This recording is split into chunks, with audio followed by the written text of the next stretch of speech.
La gran afirmación cristiana es que el eterno Hijo de Dios que murió en la cruz, en la persona de Jesús de Nazaret, al tercer día resucitó de los muertos. La gran afirmación cristiana es Jesucristo ha resucitado. Sí, ha resucitado de veras. Vamos a considerar entonces ahora este tema de la resurrección de Cristo, que es un tema de mucha importancia para los creyentes. La resurrección del Señor selló su triunfo sobre Satanás, la muerte y el pecado. Por eso tiene enorme significancia. En esta clase vamos a ver lo que la resurrección de Cristo significa para él mismo como el eterno Hijo de Dios, lo que significa para los creyentes y lo que significa también para toda la creación. Recordemos, hermanos, que la iglesia tiene esta tarea de testificar de la resurrección de Cristo. Si miramos en Hechos 1, el versículo 22, cuando estaban nombrando el reemplazo para Judas Iscariote, se dijo lo siguiente: comenzando desde el bautismo de Juan hasta el día en que de entre nosotros fue recibido arriba, uno sea testigo con nosotros de su resurrección. Interesante cómo el apóstol Pedro lo presenta ahí. La gran tarea, la gran comisión cristiana es anunciar a todo el mundo, no solo que Cristo ha muerto, sino que ha resucitado de los muertos. Y más adelante en Hechos 4, el versículo 33, cuando están enfrentando la persecución por parte de las autoridades judías, leemos lo siguiente: y con gran poder los apóstoles daban testimonio de la resurrección del Señor Jesús. Así que aquí tenemos uno de los temas centrales de la iglesia primitiva. Obviamente, los apóstoles predicaban a Cristo crucificado, pero es interesante cómo Lucas resalta el hecho del testimonio de la resurrección. Lamentablemente vivimos en un tiempo en que se ha cuestionado la resurrección del Señor Jesús. Esto en realidad no es nada nuevo. Tal como Satanás odia la doctrina de la muerte de Cristo, que ha expuesto su tremenda debilidad e insensatez, Satanás también odia la doctrina de la resurrección, porque marca el fin del triunfo de Cristo sobre Satanás. Es el gran mensaje triunfante de la iglesia, cómo Satanás odia la doctrina de la resurrección. Y lo que Satanás odia, la iglesia encuentra que tiene que luchar porque los seres humanos tratan de socavar esas enseñanzas. Desde el primer día de la resurrección, ¿se acuerdan cómo los líderes judíos y las autoridades romanas se pusieron de acuerdo para afirmar que los discípulos habían llevado el cuerpo de Cristo? Leemos eso en Mateo 28.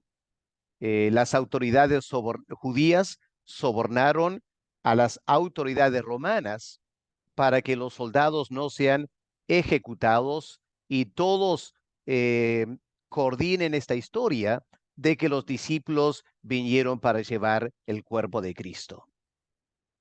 Más adelante, leemos en el Nuevo Testamento, muchas personas de contexto griego negaron la resurrección del Señor Jesús. ¿Por qué? Porque francamente atentaba contra la filosofía vigente en ese tiempo, que era el platonismo, el neoplatonismo. Esa filosofía afirmaba que el mundo material es pecaminoso, el mundo espiritual es el perfecto. Por lo tanto, el concepto de que después de la muerte, cuando se supone que el espíritu ha ido al mundo perfecto, que Dios a propósito resucite otra vez el cuerpo, eso para la filosofía platónica era algo totalmente ridículo. ¿Se acuerdan cuando Pablo fue a predicar en Atenas? Hechos 17. Los filósofos le escucharon a Pablo con cierto interés hasta el momento que Pablo menciona la resurrección. Y ahí se empezaron a burlar. Esa fue la actitud del primer siglo frente a la doctrina de la resurrección. Por eso, cuando Pablo escribe a los Corintios, en capítulo 15 de 1 Corintios, el apóstol Pablo tiene que tratar este tema porque habían personas en Corinto que estaban negando la resurrección de Cristo. No porque no confiaban en los evangelios. La razón era muy diferente. Era porque chocaba contra esta filosofía platónica. Y es importante, muy importante, recordar lo que el apóstol Pablo escribe a los Corintios en 1 Corintios 15, del versículo 12 en adelante. Permítanme leerlo y ustedes traten de seguir la hilación del pensamiento, el razonamiento de Pablo aquí. Pero si se predica de Cristo que resucitó de los muertos, ¿cómo dicen algunos entre ustedes que no hay resurrección de muertos? Porque si no hay resurrección de muertos, obviamente Cristo no resucitó. Y si Cristo no resucitó, vana entonces es nuestra predicación. Vana es también vuestra fe. Y si somos hallados falsos testigos de Dios, porque hemos testificado de Dios que Él resucitó a Cristo, al cual obviamente no resucitó si en verdad los muertos no resucitan. Porque si los muertos no resucitan, tampoco Cristo resucitó. Y si Cristo no resucitó, vuestra fe es vana. ¿Por qué? Porque aún estáis en vuestros pecados. Entonces también los que durmieron en Cristo, los que se han muerto, han perecido para siempre, dice el apóstol Pablo. Obviamente esas cosas son insostenibles. Que la fe sea vana. No, es que la filosofía estaba equivocada y Cristo ha resucitado. Hoy en día, y más que nada a partir del siglo XIX, mucha gente ha rechazado la doctrina de la resurrección física de Cristo, no por el platonismo, sino por otra filosofía, la filosofía del racionalismo científico. Es decir, el racionalismo indica que nada es cierto si no lo puedo comprobar. La ciencia ha comprobado que una vez que un cuerpo muere, queda muerto. Para la ciencia es imposible la resurrección. Por lo tanto, muchas personas piensan que dado a que esta filosofía del racionalismo debe ser cierto, entonces obviamente Cristo no pudo haber resucitado. Lo triste es que ha afectado tanto la iglesia que en Europa, en el siglo XIX, se empezó a negar la resurrección de Cristo en la iglesia cristiana. Y ahora, el siglo XXI, el cristianismo progresista, a lo menos algunos sectores del cristianismo progresista, también están cuestionando el valor histórico de la resurrección de Cristo. Las razones pueden variar, pero como dice el apóstol Pablo, nuestra lucha no es contra carne y sangre. El problema no es qué dice tal teólogo, qué dice tal escritor. No, detrás de esos teólogos y detrás de esos escritores que niegan la resurrección está Satanás, susurrando estas mentiras filosóficas, porque Satanás no quiere que la raza humana acepte la resurrección de Cristo. Vamos a ver por qué en un momento. Pero esta es la lucha que la iglesia enfrenta más y más ahora en América Latina. Ahora, en nuestro contexto latinoamericano, hay muchas personas que supuestamente siguen lo que llaman las ciencias bíblicas y se ha vuelto muy popular en esos elementos académicos de cuestionar el valor histórico de los relatos bíblicos. Ahora, la verdad es que no siempre son muy honestos.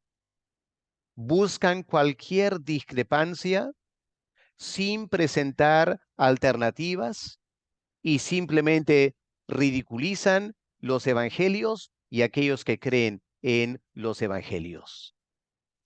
Por eso, hermanos, ha llegado la hora en América Latina donde la iglesia evangélica debe levantarse para defender el valor histórico de la resurrección del Señor Jesús.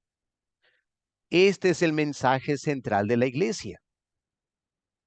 Si dejamos que algunos académicos o cristianos progresistas empiecen a cuestionar el valor histórico de los evangelios, alegando que no son confiables, y por lo tanto quizá la resurrección no ocurrió como pretenden decir los evangelios, y al final no podemos estar seguros si Cristo resucitó o no. Es un asunto de fe, argumentan ellos. Es muy peligroso, muy peligroso. Y esto ya está entrando en la iglesia evangélica. Y por lo tanto tenemos que esforzarnos, estar dispuestos a ser ridiculizados y a ser marginados, pero tenemos que servir al Señor defendiendo el valor histórico de la resurrección.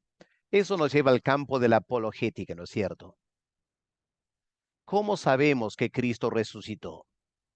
En primer lugar, porque el cuerpo nunca se encontró. Ahora, si fuera cierto que los discípulos habían llevado el cuerpo para esconderlo en algún lugar, ¿se imaginan cuánto los líderes de los judíos, las autoridades romanas, desearían haber encontrado el cuerpo de Cristo? No me digan que no lo buscaron. Obviamente ellos pagarían una suma fabulosa a cualquier cristiano que indique dónde lo habían escondido el cuerpo. Pero el cuerpo simplemente desapareció. Eso confirma la enseñanza bíblica de la resurrección de Cristo. En segundo lugar, aunque es muy popular ahora entre cristianos progresistas argumentar sin mucha base que los evangelios se contradicen, la verdad es que se complementan. Cuando hay un juicio, digamos un accidente o un homicidio, la policía honestamente duda de testimonios de personas que dicen exactamente lo mismo.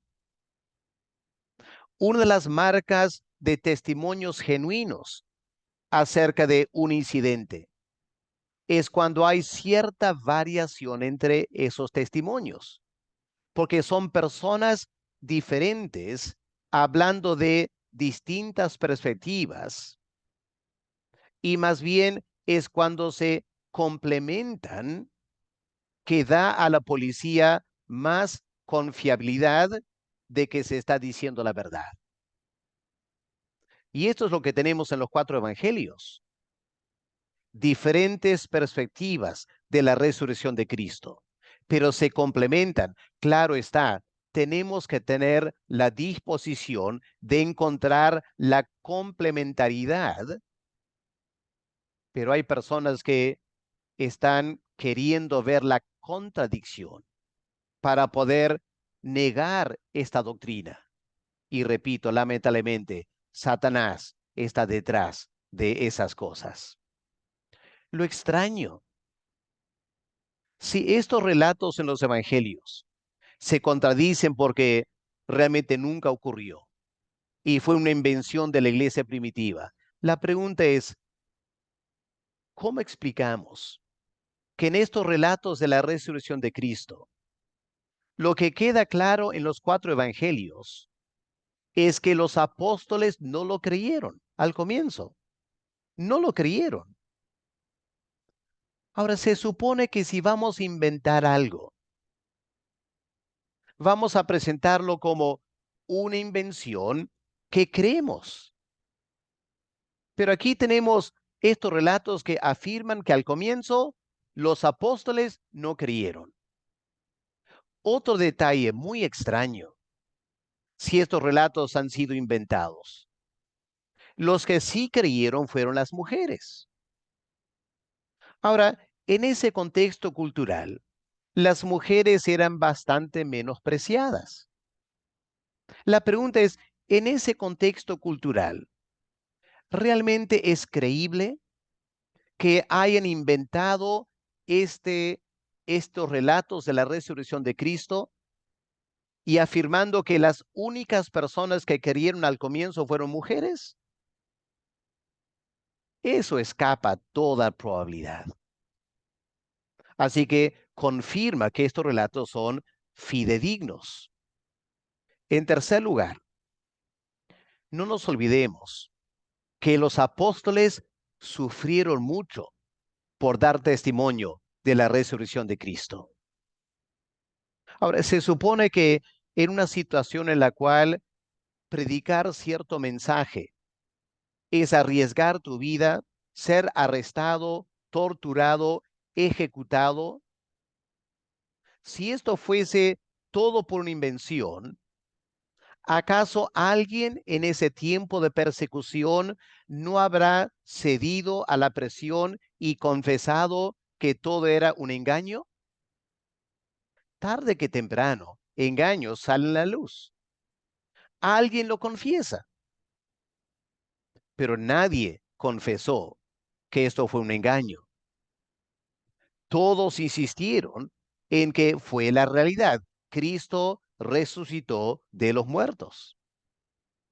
Algunos dicen, bueno, los apóstoles estaban un poco desequilibrados en ese tiempo y se imaginaron, eh, alucinaron. Pero el apóstol Pablo en 1 Corintios 15 indica que en un momento dado, 500 personas vieron a Cristo resucitado al mismo tiempo. Eso no es una alucinación. Esas alucinaciones se dan a una persona, o por lo mucho dos podían decirlo. Pero 500 personas, no, eso tiene que ser algo real. Es más, leemos en 1 Corintios que el Señor se apareció resucitado a personas que no creían en Él. ¿Y cómo explicamos eso si Cristo no resucitó? En primer lugar, se apareció a Jacobo, su hermano carnal, que no creía en Cristo. Y Cristo se apareció a Jacobo. Y luego lo más extraño de todo, el Cristo resucitado apareció a Saulo de Tarso. Ese hombre que estaba persiguiendo a los cristianos precisamente por enseñar la doctrina de la resurrección de Cristo.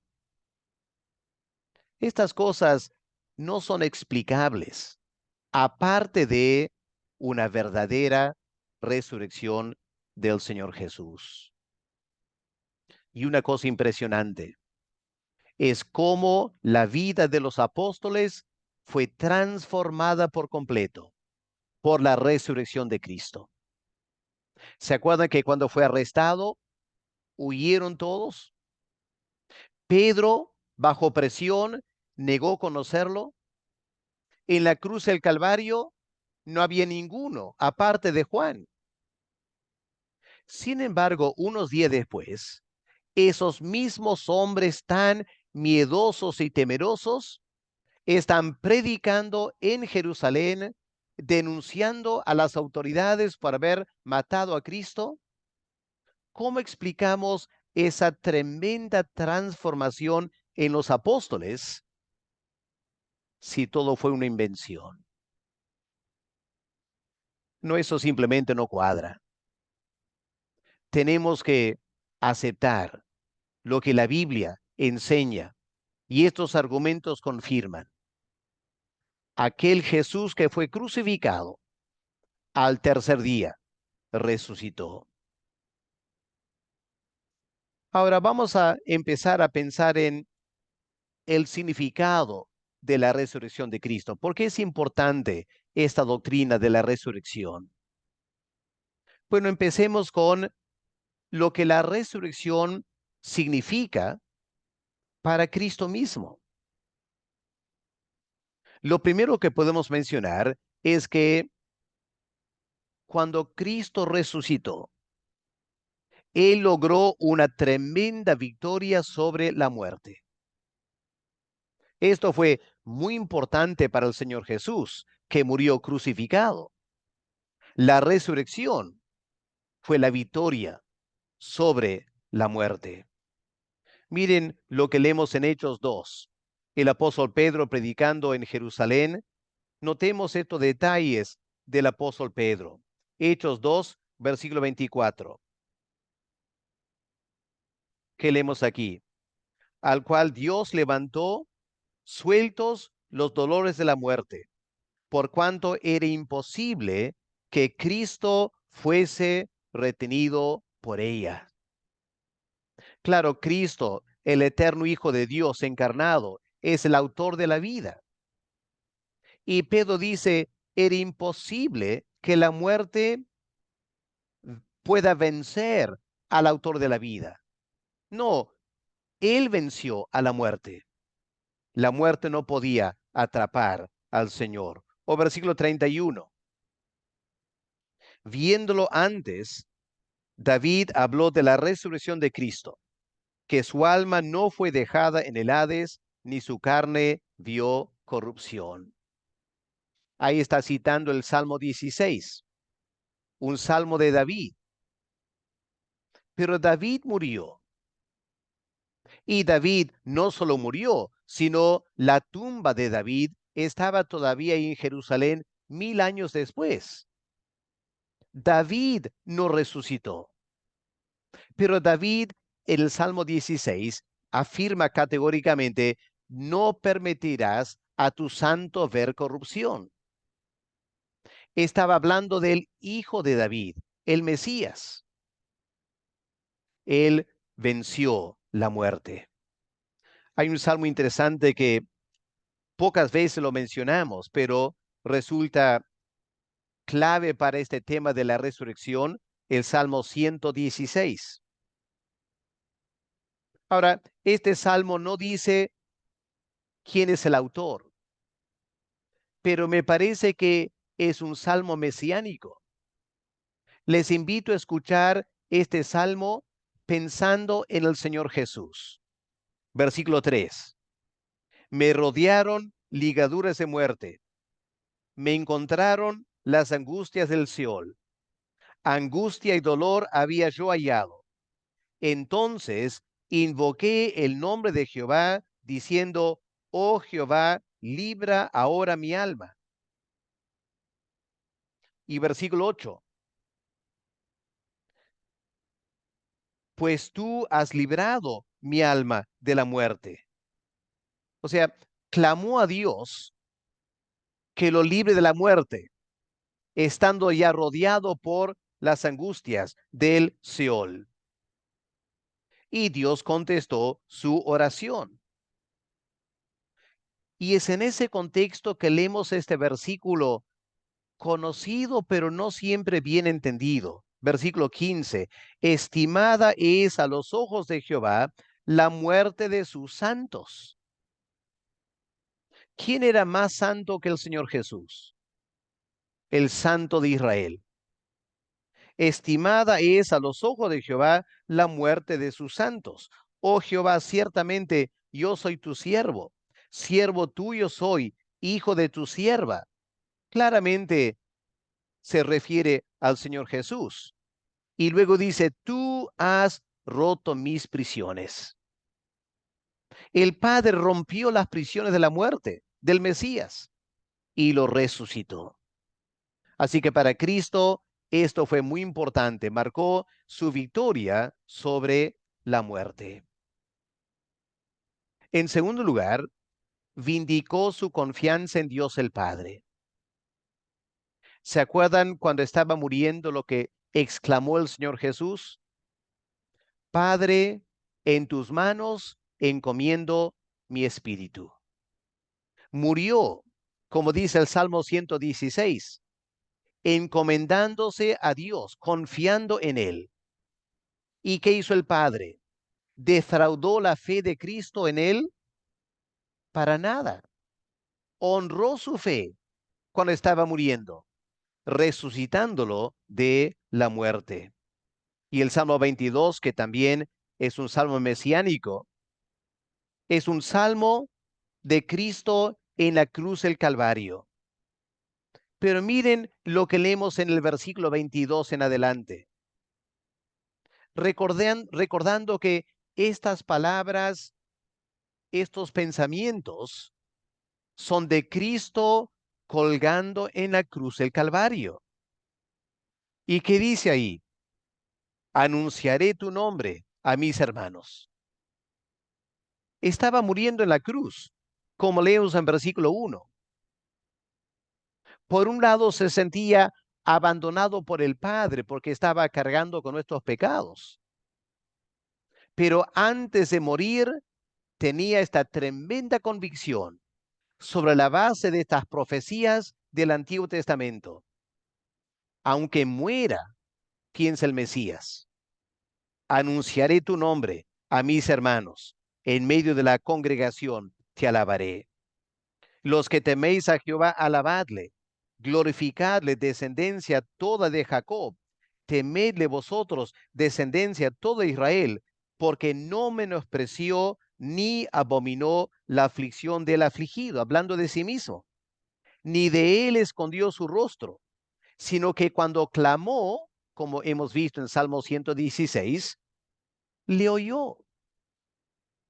Y el Padre honró la fe de su Hijo, resucitándolo de la muerte. Qué tremenda afirmación para el eterno Hijo de Dios cuando resucitó de los muertos. En tercer lugar, la resurrección de Cristo evidenció que Él no murió por sus pecados, sino que murió por los pecados de otros. Porque como Pablo dice en Romanos 4:25, Cristo fue resucitado para nuestra justificación.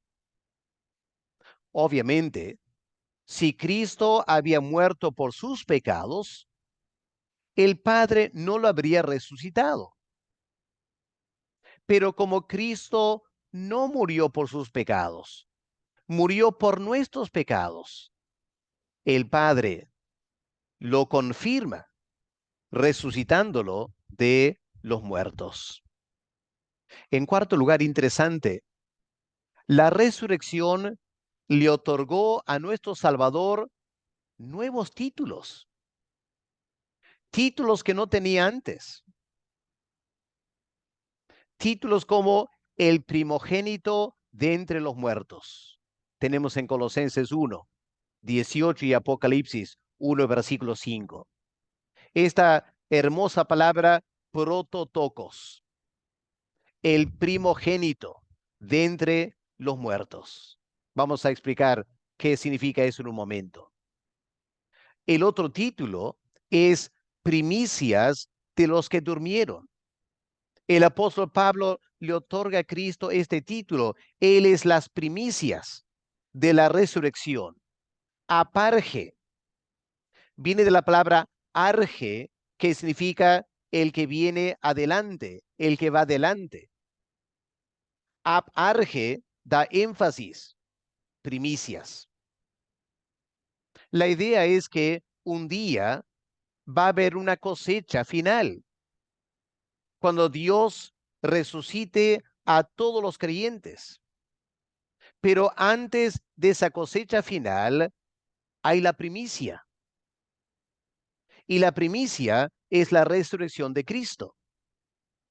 Él es las primicias de la tremenda cosecha de la resurrección que se va a dar en el día final. Ahora, algunos han observado que antes de la resurrección de Cristo ya hubieron resurrecciones. En el Antiguo Testamento hay ejemplos de resurrecciones. Ese profeta que había fallecido, lo enterraron y resucitó. Tenemos también en el Nuevo Testamento la hija de la viuda el hijo de la viuda de Naín, la hija de Jairo, Lázaro también. Pero hermanos, hay que recordar, hay una enorme diferencia entre una resucitación y una resurrección. Resucitación, podemos decir, una persona que ha muerto es resucitado, pero resucita en el mismo cuerpo y resucita para morir más adelante. Esa es una resucitación. Resurrección es otra categoría. Es resucitar con un cuerpo diferente. Resucitar para nunca más morir. Cristo fue el primogénito de esos muertos resucitados. Cristo es las primicias de los que murieron o durmieron anteriormente. Nuevos títulos recibió el Señor Jesús. Y también otro impacto para Cristo de su propia resurrección es que ahora tiene un cuerpo glorificado, un cuerpo que es eterno, un cuerpo que nunca más va a morir. Si miramos en Apocalipsis, el capítulo 1 y el versículo 18, leemos, yo soy el que vivo, el que estuve muerto, mas he aquí vivo por los siglos de los siglos. Lázaro no pudo decir eso cuando resucitó, menos los demás que resucitaron. Pero Cristo tuvo una resurrección y ahora tiene un cuerpo en el que va a vivir por toda la eternidad.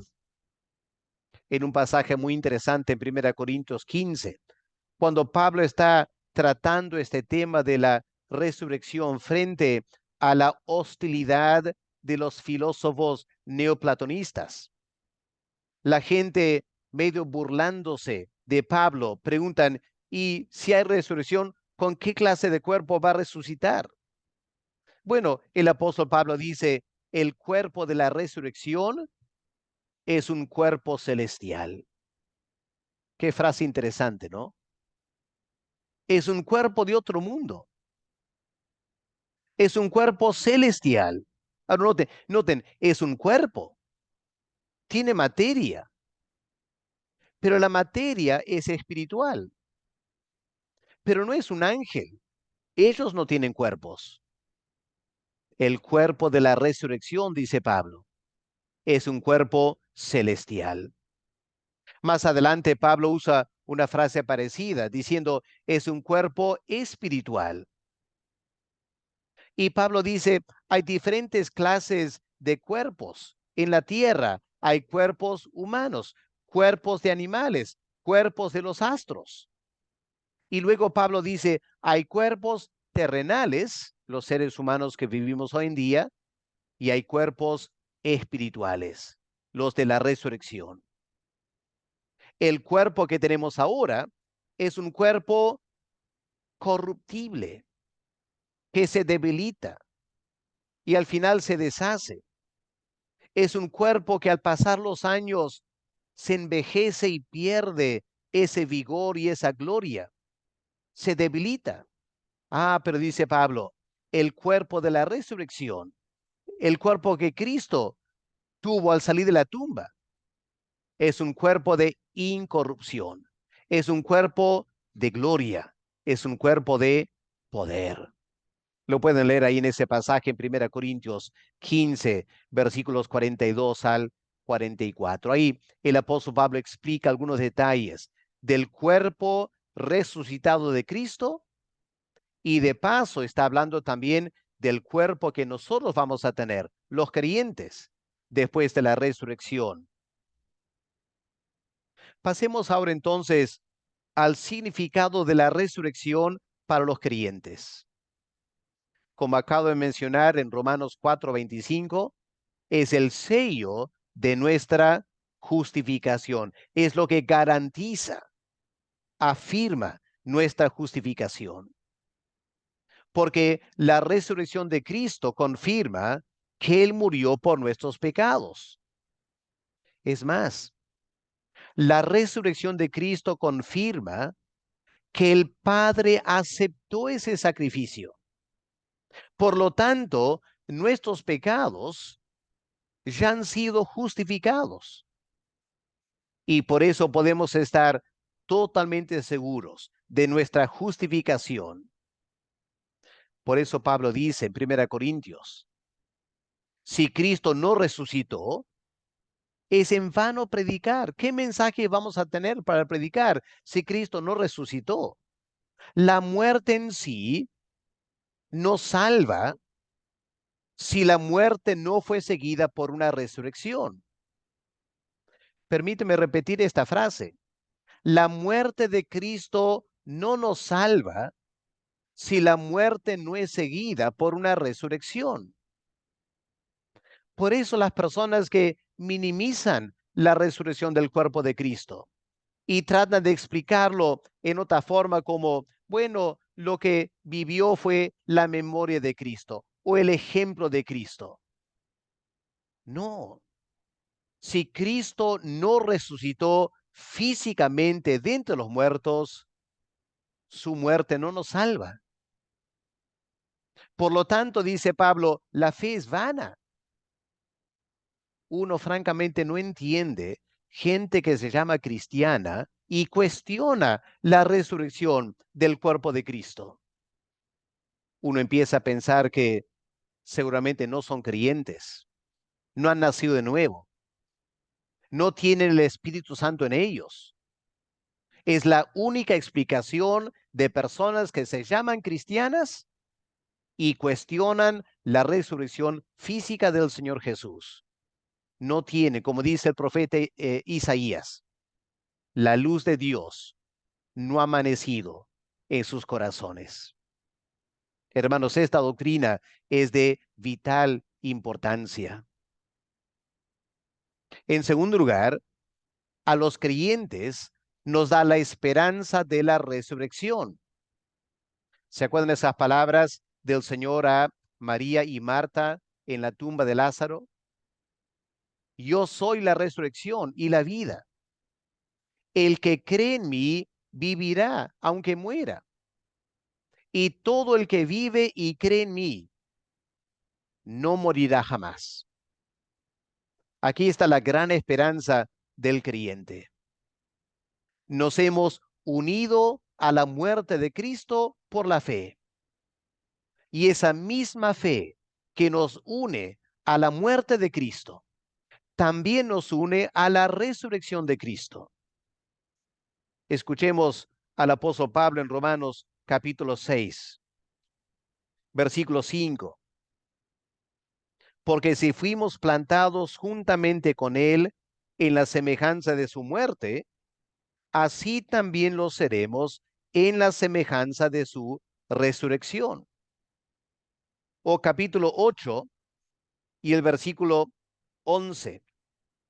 Si el espíritu de aquel que levantó de los muertos a Jesús mora en vosotros, el que levantó de los muertos a Cristo Jesús vivificará también vuestros cuerpos mortales.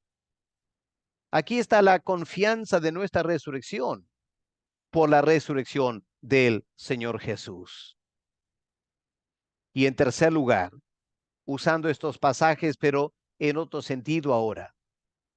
Hermanos, evidenciamos la resurrección del Señor, evidenciamos por medio de nuestra santificación.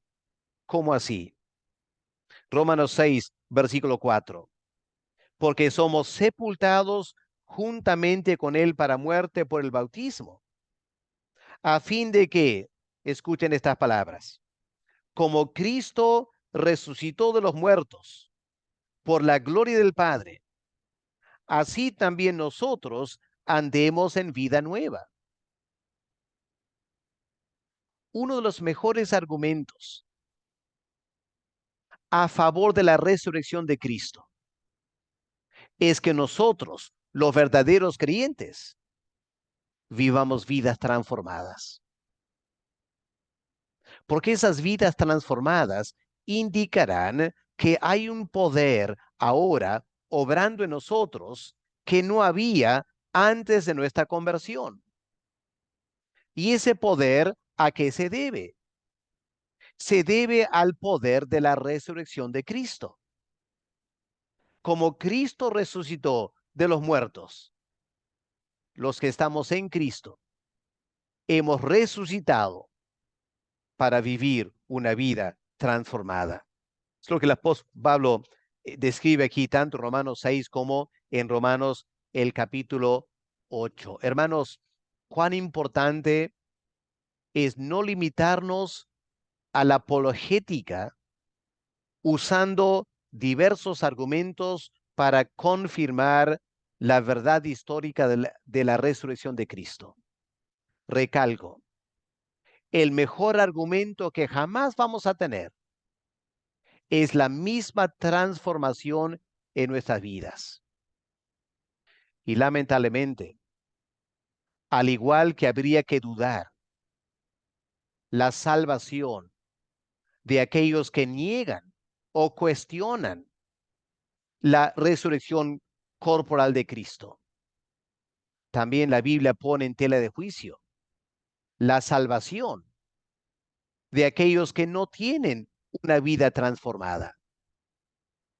Hay una imperiosa necesidad de confirmar nuestra salvación, que realmente estamos en Cristo. Y no hay otra forma de hacerlo, sino viviendo vidas transformadas. El poder de la resurrección manifestándose en nosotros. Pero para terminar, es interesante cómo el apóstol Pablo también habla de el impacto de la resurrección de Cristo sobre toda la creación.